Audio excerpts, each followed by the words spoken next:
강백신 검사, 국민의힘 조폭연루 대선 공작 게이트 즉각 수사하라. 지난 대선을 흔들었던 국민의힘발 조폭 게이트의 진실이 법원에 의해 밝혀졌습니다. 이재명 더불어민주당 대표의 성남시장 재직 시절 측근에게 현금 20억 원을 전달했다는 허위 사실을 공표한 혐의로 기소된 폭력조직 국제마피아파의 박철민 행동대원이 1심에서 징역 1년 6개월을 선고받았습니다.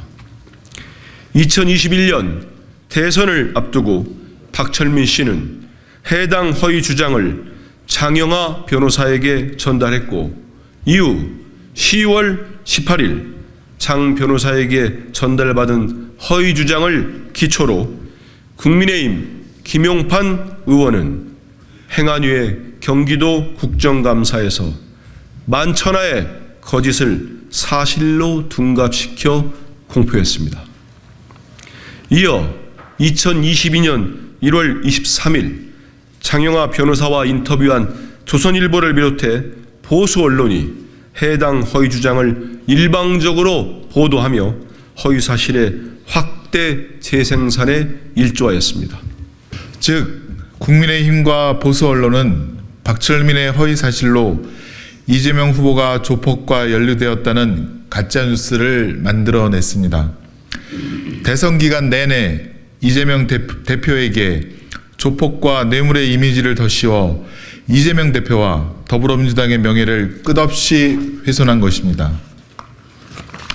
국민의힘과 보수 언론은 폭력단체 조직원의 거짓말을 끝없이 확대 재생산하며 원하는 결과를 마침내 얻어냈습니다. 실제 조폭과 유착되어 있던 세력은 바로 국민의힘이었습니다. 조폭의 허위 주장을 기초로 지난 대선 국민의힘은 대선 공작 게이트를 벌였고 국민의 눈과 귀를 현혹하였습니다. 올 11월 8일 재판부는 박철민 씨에게 실형을 선고하면서 우리나라가 나아갈 방향을 결정하는 데 극도로 중요한 대통령 선거와 관련해 돈다발 같은 자극적인 수단을 이용하여 전파 가능성이 매우 큰 방법으로 범행을 저질렀다고 질타하면서 양형 이유를 밝혔습니다. 박철민, 장영하, 김용판 등 조폭과 국민의힘이 만들어내고 보수 언론이 확대 재생산한 허위사실 때문에 당시 당선이 유력한 대통령 후보 중 한 명이었던 이재명 후보의 명예가 실추되었다는 사실을 재판부는 명백히 밝히고 있습니다.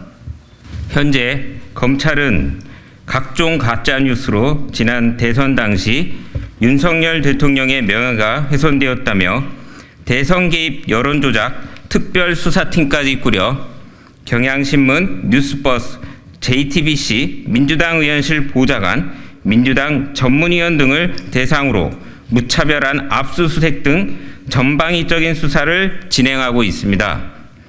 언론자유 침해, 꼼수 혐의 적용이라는 비판까지 받고 있습니다. 검찰 특별수사팀은 대선 경선기간 보도까지 문제 삼고 있는데 지난 대선 주요 정당의 경선 후보 14명 중 서울중앙지검 특별수사팀이 수사권으로 구제에 나선 대선 후보는 오직 윤석열 대통령뿐입니다. 대선에 영향을 준 중대범죄가 수사 명분이라면 다른 후보들에 대한 가짜 뉴스 수사 역시 이루어져야 마땅합니다.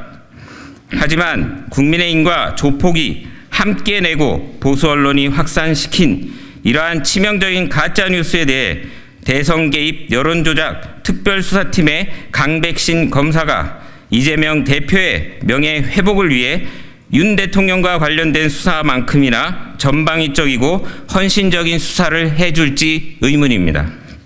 당시 김용판 거짓 국감자료를 제공한 장영하 변호사는 이 사례는 역시나 검찰에 대한 일말의 기대조차 적게 만듭니다.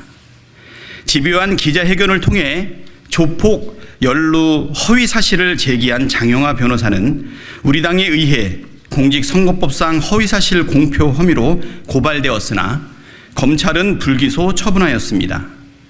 얼마나 터무니없는 불기소 처분이었는지 서울고법이 재정신청을 받아들여 기소하도록 할 정도입니다.